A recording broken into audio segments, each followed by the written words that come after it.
Hello students, welcome to scholar जिला। आज के वीडियो में हम डिस्कस करने वाले हैं कैपिटल और रेवेन्यू एक्सपेंडिचर और रिसिप्ट्स का प्रैक्टिकल प्रॉब्लम्स। आज के वीडियो में 3 क्वेश्चंस मैं आप लोग को सॉल्व कराऊंगा। अगर आप लोगों ने पिछला वीडियो नहीं देखे हैं तो आप लोग से रिक्वेस्ट है कि प्लीज आप लोग वो वीडियो देख लें, क्योंकि उस वीडियो में मैंने इस चैप्टर से जुड़े हुए इंट्रोडक्शन और बेसिक्स सिखाया है। तो अगर आप लोग का बेसिक इंट्रोडक्शन अच्छा होगा तो आप लोग को ये समझने में आसानी होगी। वैसे मैं यहाँ पे डिटेल में एक्सप्लेनेशन लूंगा, यानी कि खाली बस पढ़ के फटाफट खत्म करूंगा, क्योंकि आप लोग को मालूम है। अगर नहीं मालूम है तो आप लोग दिमाग में बैठा लीजिए कि मैं जब जो भी टॉपिक पढ़ाऊंगा आप लोग को डिटेल डिस्कशन करने के बाद ही पढ़ाऊंगा। ठीक है, तो जरा भी टेंशन मत लीजिए, वीडियो ध्यान से देखिए। वीडियो अच्छा लगे तो अपने दोस्तों से जरूर शेयर कीजिए, लाइक कमेंट जरूर करना, जो भी आपको क्या बोलते हैं अच्छा लगता है वीडियो देख के। ये जैसा भी आप लोग का फीडबैक हो आप लोग जरूर दीजिए। मैं कोशिश मेरी ये है कि आपके सारे प्रैक्टिकल टॉपिक्स कराने की कोशिश करूंगा। अब आप लोग के स्क्रीन पे क्वेश्चन फ्लैश कर रहा हूँ। बैफ, बीकॉम, बीबीआई, बीएफएम, जिनको भी ये टॉपिक है सब लोग पढ़ सकते हैं। अभी मैं जो क्वेश्चन ले रहा हूँ आप लोग को बीकॉम की टेक्स्ट बुक से ले रहा हूँ। बैफ वालों को क्या टेक्स्ट बुक नंबर है, मतलब क्वेश्चन नंबर है, वो मैं आप लोग को लिंक में मेंशन कर रहा हूँ। पिछला वीडियो भी आप लोग को आई बटन और डिस्क्रिप्शन में मेंशन कर रहा हूँ, आप लोग वहां से देख सकते हैं। तो चलिए क्वेश्चन देखिए, आप लोग के स्क्रीन पे लिखा हुआ है कि state whether the following expenditure और receipts are capital or revenue. नीचे दिए हुए एक्सपेंडिचर दिए हुए और रिसिप्ट्स दिए हुए, एक्सपेंडिचर और रिसिप्ट दिए हुए, उसमें आप लोग को पहचानना है कि कौन सा कैपिटल है और कौन सा रेवेन्यू है। और give reason for your answer, और आप लोग को आंसर उसका रीजन भी लिखना है। तो ये आप लोग को मोस्टली अभी जो पेपर आएगा उसमें 5 या 10 मार्क्स का आपको ये क्वेश्चन आएगा। तो आप लोग इस स्क्रीन पे क्वेश्चन देख रहे हैं, पहला लिखा है देखिए। क्वेश्चन है पहला, purchase of plot of land for 25 lakh. 25 lakh का उसने लैंड खरीदा है और 1 लाख रुपया उसने fees for registration and allotment और रजिस्ट्रेशन फीस उसने कितना भरा है, 1 लाख रुपया भरा है। अब पहला क्वेश्चन ये होना चाहिए आप लोग को, जब भी क्वेश्चन पढ़ेंगे तो ये चैप्टर में 2 चीज आप लोग को पहले ध्यान में रखना है। पहले क्या ध्यान में रखना है कि आप लोग को पहले पता करना पड़ेगा कि ये जो ट्रांजेक्शन है इससे पैसा आ रहा है कि जा रहा है। पैसा आ रहा है कि जा रहा है। आ रहा है मतलब आपका रिसिप्ट रहेगा, और अगर जा रहा है तो आप लोग का क्या रहेगा, एक्सपेंडिचर रहेगा। तो पहले आप लोग क्या लिखा है, आपने जमीन खरीदी, जमीन खरीदने मतलब आप लोग का पैसा जाएगा। इन मतलब ये क्या हो गया, आप लोग का एक्सपेंडिचर हो गया। तो पहले आप लोग को यही पता करना है कि एक्सपेंडिचर है कि रिसिप्ट है। पहले क्या काम है आप लोग को पता करना, क्या है, एक्सपेंडिचर है कि रिसिप्ट है। वो पता करने के बाद फिर आप लोग को सोचना है कि कैपिटल है कि रेवेन्यू है। ठीक है ना। अब हम लोग ने पढ़ के समझ गया कि यहां पे तो एक्सपेंडिचर श्योर है, मतलब ये एक्सपेंडिचर तो है, ये हम लोग को मालूम है। अब पता करना है कि ये कैपिटल एक्सपेंडिचर है कि रेवेन्यू एक्सपेंडिचर है। कैपिटल एक्सपेंडिचर मोस्टली क्या था आप लोग का, लॉन्ग टर्म के लिए जो होता है वो आप लोग के लिए रहता है कैपिटल एक्सपेंडिचर। आप लोग जमीन खरीद रहे हैं, सिंपल सी बात है, लॉन्ग टर्म के लिए होता है, इन्वेस्टिंग एक्टिविटी है। तो ये क्या हो गया आप लोग का कैपिटल एक्सपेंडिचर। और जो भी चीज हम लोग खरीदते हैं उसके इंस्टॉलेशन पे, उसके रजिस्ट्रेशन पे जो भी खर्चा करते हैं उसके साथ कैपिटलाइज किया जाता है, मतलब उसमें ही ऐड किया जाता है, मतलब उस चीज की कॉस्ट बढ़ जाती है। तो ये 1 लाख भी क्या है आप लोग का कैपिटल एक्सपेंडिचर, मतलब ये दोनों आप लोग के लिए क्या है, कैपिटल एक्सपेंडिचर। तो ध्यान रखना है कि जब भी क्वेश्चन आएगा तो आप लोग को ध्यान रखना है कि पहले पता करना है कि एक्सपेंडिचर है कि रिसिप्ट है, और फिर ये पता करना पड़ेगा कि कैपिटल है कि रेवेन्यू है। ठीक है, चलिए next. Received 3 lakh on issue of 15% debenture. आप लोग को क्या मिला है, रिसीव हुआ है। रिसीव मतलब आप लोग फिर सोचते हैं आप लोग को एक्सपेंडिचर पैसा जा रहा है कि आ रहा है। तो रिसीव हुआ है मतलब पैसा आप लोग को आया, क्योंकि आप लोगों ने डिबेंचर्स दिए हो और पैसे लिए हो। तो आप लोग का ये क्या हो गया, रिसिप्ट हो गया, बराबर है। ये क्या हो गया आप लोग के रिसिप्ट्स। अब आप लोग को सोचना पड़ेगा ये रेवेन्यू रिसिप्ट्स है कि कैपिटल रिसिप्ट्स है। रेवेन्यू मतलब नॉर्मल कोर्स ऑफ बिजनेस, मतलब बिजनेस चला रहे हैं और उसके नॉर्मली होते हैं तो रेवेन्यू रहते हैं। लेकिन अगर लॉन्ग टर्म के लिए होता है तो हम लोग का क्या होता है, कैपिटल रिसिप्ट्स। और जो डिबेंचर्स होते हैं वो लॉन्ग टर्म के लिए होते हैं, ये हम लोग के फाइनेंसिंग एक्टिविटी से जुड़े हुए। अब ये बोलते हैं फाइनेंसिंग और इन्वेस्टिंग एक्टिविटी चीजें रहेगी, पैसा आएगा जाएगा, तो आप लोग के लिए सब क्या रहेगा, कैपिटल। तो ये क्या हो गया आप लोग का कैपिटल रिसिप्ट्स। ठीक है, क्या लिखा है आप लोग का कैपिटल रिसिप्ट। आप लोग को रीजंस भी लिखना है, रीजंस मैं एक्सप्लेन कर दूंगा आप लोग को। मोस्टली आप लोग अगर लिख देंगे कि ये जो आपने पैसा आप लोग रिसीव हुआ है ये इन्वेस्टिंग एक्टिविटी के हुआ है और ये लॉन्ग टर्म पर्पस के लिए है, therefore it is a revenue expand sorry capital receipts. इतना लिख दोगे बस हो गया। वैसे ही एक्सपेंडिचर में वैसे लिखना है, it is for investing activity, ये इन्वेस्टिंग एक्टिविटी के लिए है, बराबर है। ये आप लोग का क्या था, फाइनेंसिंग एक्टिविटी था सेकंड वाला। ऊपर वाला क्या आप लोग का इन्वेस्टिंग एक्टिविटी है, वहां से आप लोग को ये लॉन्ग टर्म के लिए है, इसलिए आप लोग का क्या हो जाएगा ये, या non recurring in nature, recurring मतलब रिपीट नहीं होगा, इसलिए क्या है वो आप लोग का कैपिटल एक्सपेंडिचर। बस 2-3 स्टेटमेंट आप लोग को याद रखना है, वही हर जगह फिट बिठाना है, जरूरी नहीं कि हर एक के लिए नया स्टेटमेंट याद रखो, रीजन याद रखो, ठीक है। चलिए नेक्स्ट लिखा है interest of 8,000 paid on bank overdraft. Bank overdraft आप लोग के करंट अकाउंट का होता है, और करंट अकाउंट बैंक ओवरड्राफ्ट मतलब आप लोग का शॉर्ट टर्म लोन होता है। आप लोग अगर पढ़ोगे तो बैंक शॉर्ट टर्म मतलब वो 1 साल से कम का ही लोन होता है, तो उस पर जो इंटरेस्ट पे करोगे आप लोग, वो सिंपल सी बात है, वो आप लोग का क्या रहेगा, आप लोग का बिजनेस के लिए ही है, तो वो आप लोग का एक्सपेंडिचर तो है, आप लोग को मालूम पड़ेगा आप लोग पे कर रहे हैं, तो आप लोग को पता नहीं कि वो कौन सा रहेगा, रेवेन्यू एक्सपेंडिचर, एकदम सिंपल, रेवेन्यू एक्सपेंडिचर, क्योंकि ये क्या रहेगा आप लोग का रिकरिंग है और नॉर्मल कोर्स ऑफ बिजनेस है, बिजनेस नॉर्मल कोर्स में होते रहता है, ठीक है। तो बस इतना नॉर्मल स्टेटमेंट जो मैं बोल रहा हूँ वही आप लोग को इंग्लिश में लिखना है, अभी आप लोग को थोड़ा बहुत पढ़ के भी बता दूंगा आपको। Paid 6,000 as excise duty on goods manufacture, जब आप लोग गुड्स मैन्युफैक्चर कर रहे हो, आप लोगों ने पैसे पे करे, तो पहले मालूम पड़ेगा आप लोग को ये क्या है, एक्सपेंडिचर है। अब आप लोग को पता करना है कि रेवेन्यू एक्सपेंडिचर है कि कैपिटल एक्सपेंडिचर, सिंपल सी बात है, गुड्स मैन्युफैक्चर करने का जो काम होता है वो बार बार होता रहता है, तो आप लोग का कौन सा एक्सपेंडिचर होगा, रिपीट होगा वो, तो ये हो गया आप लोग का रेवेन्यू एक्सपेंडिचर। नेक्स्ट आप लोग का पेट्रोल इंजन ऑफ पैसेंजर बस was replace by diesel engine. अब ध्यान देना आप लोग का फॉर ₹70,000 आप लोग ने पेट्रोल इंजन को रिप्लेस करे किससे, डीजल इंजन से। तो पहली बात तो आप लोग पैसा रिप्लेस करने के लिए पे कर रहे हो, तो ये तो हो गया आप लोग का एक्सपेंडिचर, तो ये तो श्योर है कि ये एक्सपेंडिचर है, बराबर है। फिर आपको पता करना है कि ये कैपिटल है कि रेवेन्यू है, ये आप लोग के लिए क्वेश्चन मार्क है ना, बराबर ना। तो आप लोग सोचो कि अगर आप लोग पेट्रोल इंजन के बदले डीजल इंजन लगाओगे, तो मोस्टली ऐसा होता है कि पेट्रोल इंजन के आप लोग किसी क्या बोलते हैं उसकी इंजन जो क्या बोलते हैं आप लोग का क्या है, ये कोई हाँ बस है, उसकी क्या बढ़ जाएगी, कैपेसिटी बढ़ जाएगी, कैपेसिटी बढ़ जाएगी मतलब उसकी अर्निंग कैपेसिटी बढ़ जाएगी, उनका खर्चा कम हो जाएगा, क्योंकि डीजल सस्ता होता है और पेट्रोल क्या होता है, महंगा होता है, क्लियर है क्या। तो अगर किसी असेट की उसकी अर्निंग कैपेसिटी बढ़ जाएगी या उसकी कैपेसिटी बढ़ जाएगी, तो हम लोग उसको क्या बोलते हैं, कैपिटल एक्सपेंडिचर, और ये ऐसा एक्सपेंडिचर हम लोग बार बार रिपीट नहीं करते, इसलिए हमारे क्या रहेगा, कैपिटल एक्सपेंडिचर। रिपेयरिंग वगैरह कराएंगे तो आप लोग का रेवेन्यू एक्सपेंडिचर रहेगा, क्योंकि वो बार बार होते रहेगा फ्रीक्वेंटली, लेकिन ये इंजन रिप्लेस करना बार बार काम नहीं है, इसलिए आप लोग का कौन सा एक्सपेंडिचर में आएगा, कैपिटल एक्सपेंडिचर में आएगा। चलिए नेक्स्ट लिखा है a paid 1 lakh for fees for renewal of licence of factory. Factory मतलब आप लोग का बिजनेस चलाने के लिए, आप लोग को बिजनेस जो फैक्ट्री आप लोग मैन्युफैक्चरिंग कर रहे हो उसके लिए जो आप लोग लाइसेंस फीस पे करते हैं, वो आप लोग के लिए क्या रहता है, रेवेन्यू एक्सपेंडिचर, क्लियर है क्या। Next receive 2,000 as dividend on shares, shares से जो पैसा आप लोग को मिलेगा वो आप लोग के लिए क्या, शेयर इशू करके जो पैसा मिलेगा वो आप लोग के लिए रिसिप्ट रहेगा, लेकिन वो कैपिटल रिसिप्ट रहेगा। लेकिन आप लोगों ने किसी कंपनी का शेयर्स खरीदे, उससे आप लोग का मेरा डिविडेंड मिल रहा है, तो ये का आप लोग का ये तो रिसिप्ट है, पैसा तो आप लोग को मिला, तो सिंपल सी बात है रिसिप्ट में आएगा, लेकिन कौन सी रिसिप्ट में आएगा आप लोग को वो पता करना है, बराबर ना। तो सिंपल सी बात है, ये नॉर्मल कोर्स है, मतलब बार बार होते रहता है, इसलिए आप लोग क्या बोलते हैं इसको, हम लोग रेवेन्यू रिसिप्ट, क्या बोलते हैं इसको, रेवेन्यू रिसिप्ट। क्यों बोलते हैं रेवेन्यू रिसिप्ट, आप लोग को बता दिया, थोड़ा सा आप लोग ध्यान देंगे तो समझ जाएगा आप लोग, ठीक है। नॉर्मली आप लोग अगर सोचेंगे भी ना, अगर प्रॉफिट आप लोग का प्रॉफिट एंड लॉस के क्रेडिट साइड में आपको लिखते हो, अगर आप लोग को डिविडेंड का पैसा मिल रहा है तो प्रॉफिट एंड लॉस में आता है, तो आप लोग के लिए रेवेन्यू रिसिप्ट या capital receipt, sorry revenue receipt या रेवेन्यू एक्सपेंडिचर। और अगर बैलेंस शीट में आएगा तो आप लोग के लिए क्या था, मैंने आप लोग को पिछले वीडियो में इसलिए बताया था, बैलेंस शीट में अगर कंटेंट आता है तो इसका मतलब आप लोग के लिए मोस्टली करता है वो आप लोग का कैपिटल एक्सपेंडिचर या कैपिटल रिसिप्ट, क्लियर है। चलिए अब आते हैं नेक्स्ट पे। नेक्स्ट अगर आप लोग देखेंगे तो सोल्यूशन लिखा है, देखो बहुत सारी चीजें, तो आप लोग को पढ़ना है तो आप लोग पढ़ सकते हैं, ठीक है, उसमें डिटेल चीजें आप लोग को मिल जाएगी। टेक्स्ट बुक आप लोग के पास है तो बहुत अच्छी बात है, नहीं है तो आप लोग इसकी स्क्रीनशॉट निकाल सकते हैं, मैं थोड़ा सा साइड जाता हूँ। नेक्स्ट आप लोग देखेंगे तो क्वेश्चन है आप लोग का क्वेश्चन नंबर 2। अब क्वेश्चन नंबर 2 क्या है, देखिए जरा आप लोग, state whether the following expenditure और receipts are capital or revenue, ठीक वो सेम चीजें लिखा है, वापस से पढ़ते हैं, लिखा है देखो, sold government securities held as investment for ₹10,000 and profit 20,000। आप लोगों ने क्या करे, आपके पास एक गवर्नमेंट सिक्योरिटीज थी, वो आप लोगों ने क्या कर दी, 10 लाख रुपए में बेच दिए, और आप लोग को उस पर 20,000 रुपए का क्या हो गया, प्रॉफिट हो गया।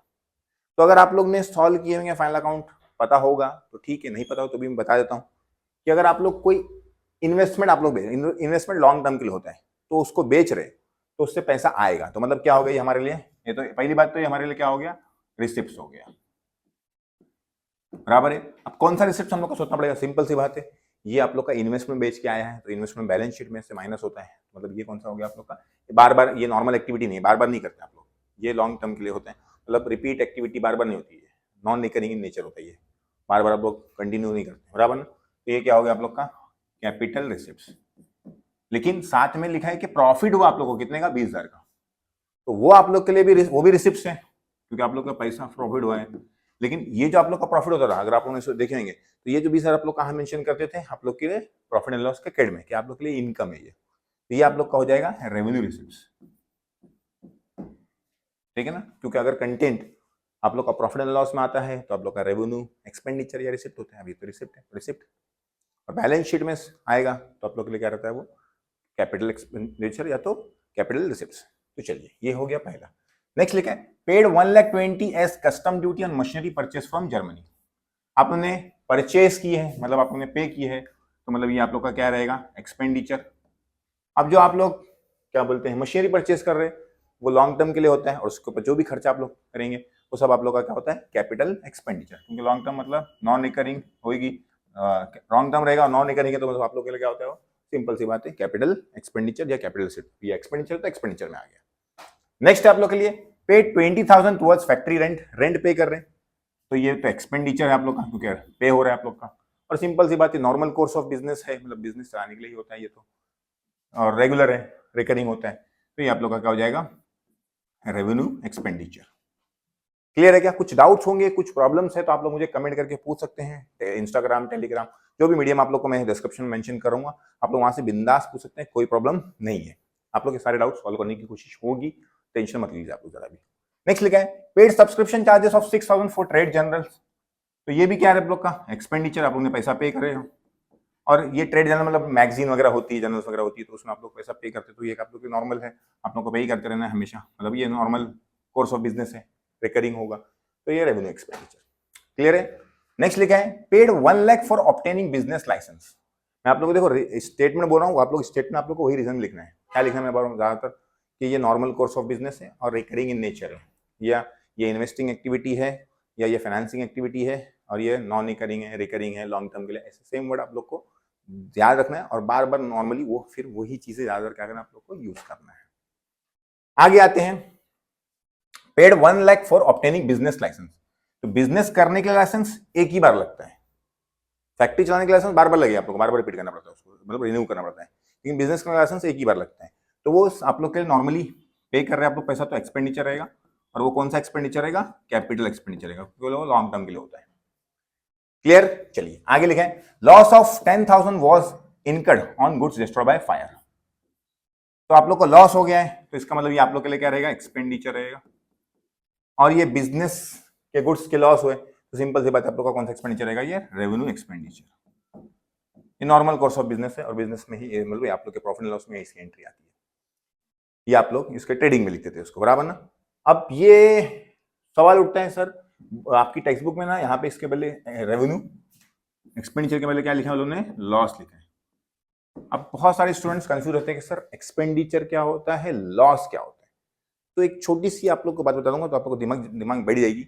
मोस्टली ऐसा कंसिडर किया जाता है कि अगर आप लोग पैसा पे करना पड़ रहा है तो उसको मोस्टली हाँ हमेशा नहीं, एक्सपेंडिचर बोलते हैं, और लॉस जो होता है उसमें आप पैसा पे नहीं करते, आप सिर्फ कंसिडर करते हैं कि आपको लॉस हुआ, जैसे आप लोग का कोई चीज रखी थी वो जल गई, तो जल गई तो वो खराब हो गई, तो उसके बाद आप पैसा नहीं पे कर, लेकिन आप लोग लिखोगे ना कि 20,000 का हम लोग को लॉस हो गया। डेप्रीशिएशन भी एक्चुअली एक्सपेंडिचर होता है, क्या होता है वो लॉस में काउंट होता है, क्यों? क्योंकि वो डेप्रीशिएशन लोग सोचते हैं कि इसकी वैल्यू कम हो गई है, उसके बदले किसी को पैसा पे ही नहीं करते हम लोग, तो ये थोड़ा सा माइनर डिफरेंस आप लोग को बताइए, और भी डिटेल में बहुत सारी डिस्कशन हो सकता है उसके ऊपर, लेकिन वो बात की बात है, अभी वीडियो में बनाऊंगा तो थोड़ा लंबा हो जाएगा, इसलिए मैंने आपको थोड़ा सा बोलता ना हिंट दे दिया कि एक्सपेंडिचर और लॉस किसको मतलब बोले एक दोनों में डिफरेंस क्या रहता है, तो ये रेवेन्यू लॉस लिखा है उन्होंने, ठीक है ना। तो चलिए आगे बढ़ते हैं। Cost of 30,000 was incurred for replacement of defective part of machinery, तो ये आप लोग का जो नॉर्मल बिजनेस मतलब बोलता मशीन डिफेक्टिव हो गई, आप लोग उसको रिप्लेस कर रहे हैं, तो ये तो सिंपल सा है आप लोग का, कि आप लोग का क्या रहेगा, एक्सपेंडिचर है, और ये कौन सा एक्सपेंडिचर आप लोग का, रेवेन्यू। ये बार बार आप लोग करना पड़ता है डिफेक्टिव पार्ट को रिप्लेस करने के लिए, इससे कोई आपकी मशीन की लाइफ वगैरह नहीं बढ़ती है, ये नॉर्मल कोर्स ऑफ बिजनेस है, तो ये आप लोग का रेवेन्यू एक्सपेंडिचर। तो ये हो गया आप लोग का क्वेश्चन नंबर 2। लास्ट बचता है आप लोग का क्वेश्चन, देखिए यहाँ पे लिखा हुआ बहुत सारी चीजें जो मैंने लिखा, देखो receive sale of investment 1 lakh treated as capital receipts added sale of assets, बेच रहे हैं हम लोग, प्रॉफिट ऑन 2000 में भी credit to profit and loss account, revenue receipt profit loss में आता है, इसलिए ये सब चीज़ आप लोग को लिखा है, आप लोग पढ़ना है तो पढ़ सकते हैं, कोई सा बड़ा काम नहीं है, जो मैं हिंदी में बोल रहा हूँ वही इंग्लिश में लिखा हुआ है, देख लीजिए। आखिरी क्वेश्चन आज के वीडियो का, फिर नेक्स्ट वीडियो में अगले 3 क्वेश्चन, उसके वीडियो में, अगले वीडियो में 3 क्वेश्चन। फिर आप लोग को मुझसे क्या बोलते हैं, कुछ अगर डाउट होगा तो आप लोग पूछ सकते हैं, और बैफ की रेक्स में थोड़ा ज़्यादा क्वेश्चन है तो वो आप लोग को प्रैक्टिस करने दे दूंगा, वो आप लोग मुझे सॉल्व करके सबमिट कर सकते हैं। चलिए थर्ड क्वेश्चन देखते हैं। अभी थर्ड क्वेश्चन आप लोग के लिए वापस से मैं देखिए क्या लिखा हुआ है। State whether the following state with reason whether the following expenses incomes are capital or revenue. ठीक है, आगे लिखा देखिए, a dealer in timber acquired a wood. एक डीलर है, उसने टिम्बर एक्वायर, लकड़ियां एक्वायर किया है, ठीक है ना। डीलर इन टिम्बर मतलब वो क्या बोलते हैं आप लोग, फर्नीचर वगैरह बनाते हैं, तो उसने लकड़ियां एक्वायर किया कितने की, 3 लाख की, और उससे फर्नीचर बनाया कि टोटल खर्चा करके कितना बनाया, 3,75,000 खर्चा किया उसने, और उसको बेच दिया कितने में, 4,50,000 में। तो इसमें 2 चीजें हैं, एक ही ट्रांजेक्शन में 2 चीजें। अब कैसा है तो देखिए लिखा है, उसने क्या किया, 3 लाख रुपए का लकड़ियां लिया है और टोटल उसने फर्नीचर बनाया, और खर्चा कितना करा उसके ऊपर, 3,75,000। तो ये उसका एक्सपेंडिचर है, खर्चा कर रहा है वो। कौन से पार्ट की बात कर रहा हूं मैं, ये पार्ट की बात कर रहा हूं, ये 375 की बात कर रहा हूं। ये उसका क्या है, एक्सपेंडिचर है, बराबर है। कौन सा एक्सपेंडिचर है वो आप लोग का, उसका रेवेन्यू एक्सपेंडिचर, क्योंकि उसका काम ही वो मतलब ना लकड़ियां बनाना और बेचना, वो सब काम है, मतलब लकड़ी फर्नीचर बनाना बेचना है। तो सिंपल से नॉर्मल कॉस्ट ऑफ बिजनेस है, तो उसका कौन सा एक्सपेंडिचर हो गया, वो रेवेन्यू एक्सपेंडिचर होगा। कितना वाला अमाउंट, 3,75,000। और ये जो उसने 4,50,000 में बेचा, ये उसका रिसिप्ट है, क्योंकि उससे उसको पैसा मिलेगा। लेकिन ये कौन सा रिसिप्ट है, रेवेन्यू रिसिप्ट है, क्योंकि ये नॉर्मल कोर्स ऑफ बिजनेस होता है। तो ये 2 चीजें आप लोग को मेंशन होगी नीचे, आप लोग सोल्यूशन में देखेंगे तो आप लोग को मालूम पड़ जाएगा। 3,75,000 के लिए क्या है, रेवेन्यू एक्सपेंडिचर, और 4,50,000 के लिए रेवेन्यू रिसिप्ट्स। नेक्स्ट आते हैं, a plant worth ₹7 lakh is bought by proprietor for business activity. अब लिख दिया वहां पे बिजनेस एक्टिविटी, मतलब सिंपल सी बात है, वो लॉन्ग टर्म मतलब इन्वेस्टिंग एक्टिविटी है, क्योंकि एक प्लांट खरीदा रहा है तो लॉन्ग टर्म के लिए होता है वो, तो खरीदा है तो एक्सपेंडिचर रहेगा। लेकिन कौन सा एक्सपेंडिचर, कैपिटल एक्सपेंडिचर, क्योंकि वो लॉन्ग टर्म के लिए है। नेक्स्ट लिखा है, इनकर्ड 1 लाख as research for new product which did not materialise. Research के ऊपर 1 लाख रुपए खर्चा किया गया, तो खर्चा किया गया तो एक्सपेंडिचर, लेकिन वो मटेरियलाइज नहीं हुआ, तो इसलिए कौन सा एक्सपेंडिचर रहेगा, वो रेवेन्यू। मटेरियलाइज मतलब रिसर्च जो प्रोडक्ट बनाया गया वो उसको बोलते ना इंप्लीमेंट नहीं कर पाया, या वो नया प्रोडक्ट लॉन्च नहीं कर पाया, वो फेल हो गया उस रिसर्च की। तो उस अगर वो पास होता ना और उसके मतलब उसके प्रोडक्ट बना देते तो वो आप लोग का कैपिटल एक्सपेंडिचर होता था। लेकिन वो अगर कोई भी रिसर्च कर रहे हैं आप लोग, वो सक्सेसफुल नहीं हुई, या उसका प्रोडक्ट आप लोग मार्केट में नहीं ला पाए, वो वेस्ट हो गई रिसर्च, तो वो आप लोग का रेवेन्यू एक्सपेंडिचर में आएगा, याद रखना। हाँ, नेक्स्ट लिखा है, repairs to the roof of the building 1 lakh for protection against rains. आप लोग क्या कर रहे हैं, आप लोग अपनी बिल्डिंग की रिपेयरिंग कर रहे हैं, तो रिपेयरिंग मोस्ट हमेशा किसमें आता है, एक्सपेंडिचर है, तो एक्सपेंडिचर तो है ही, लेकिन कौन सा, रेवेन्यू एक्सपेंडिचर, क्योंकि वो नॉर्मल कोर्स ऑफ बिजनेस है, उससे कोई खास बोलता बिजनेस में बोलता इन क्या बोलते हैं, इनकम नहीं बढ़ जाएगी, या उसकी वैल्यू नहीं बढ़ जाएगी, या उसकी लाइफ नहीं बढ़ जाएगी, ऐसा कुछ नहीं होता है। नॉर्मल रिपेयरिंग है वो। Carriage and freight paid for bringing machinery 12 lakh use to be use in factory, तो ये पे कर रहे हैं आप लोग, तो एक्सपेंडिचर है। और आपने अभी मैंने आप लोग को बताया था कि कोई भी चीज आप लोग कोई भी एसेट खरीद रहे और जब तक उसको इंस्टॉल नहीं कर लेते हैं या उसको यूज में लाते हैं, उसके बाद जो भी खर्चा करेंगे वो एसेट्स में क्या होता है, उसको कैपिटलाइज किया जाता है। थोड़ी देर पहले मैंने आपको बताया था, पहले शायद क्वेश्चन में। तो वो कौन सा एक्सपेंडिचर हो गया आप लोग का, ये कैपिटल एक्सपेंडिचर। नेक्स्ट लिखा है, payment of legal fees to advocate for preparation of purchase agreement for land and building 20,000। तो ये आप लोग मुझे कमेंट करके बताएंगे इसका आंसर, और इसका भी। Wages paid for worker 1,50,000 for erection of new machinery in own plant. ठीक है, तो ये 2 क्वेश्चन आप लोग के लिए क्या है, होमवर्क है, मतलब होमवर्क नहीं, वीडियो वर्क है, मतलब वीडियो देखते हैं आप लोग करना है, और कमेंट करके आप लोग को मुझे बताना है ये 2 का आंसर। ईमानदारी से बगैर देखे करना, रॉन्ग तो रॉन्ग, मैं आप लोग को आंसर्स नीचे आप लोग को कमेंट में बता दूंगा, चाहिए तो आप लोग को रीजन अगर चाहिए होगा तो मैं रीजन भी एक्सप्लेन कर दूंगा, लेकिन बगैर देखे बताने की कोशिश करना है। तो वीडियो देखने के लिए आप लोग का बहुत बहुत शुक्रिया। मिलते हैं अगले वीडियो में और एक क्वेश्चन लेके, और एक क्वेश्चन नहीं 3 क्वेश्चन लेके, क्योंकि 3 वीडियो बनाऊंगा और हर एक में 3-3 क्वेश्चन कराने की कोशिश करूंगा, डिटेल तरीके से समझा के, ऐसा नहीं कि घाई घाई भगा के। वीडियो देखने के लिए आपको बहुत बहुत शुक्रिया। मिलते हैं अगले वीडियो में कुछ और क्वेश्चंस लेके।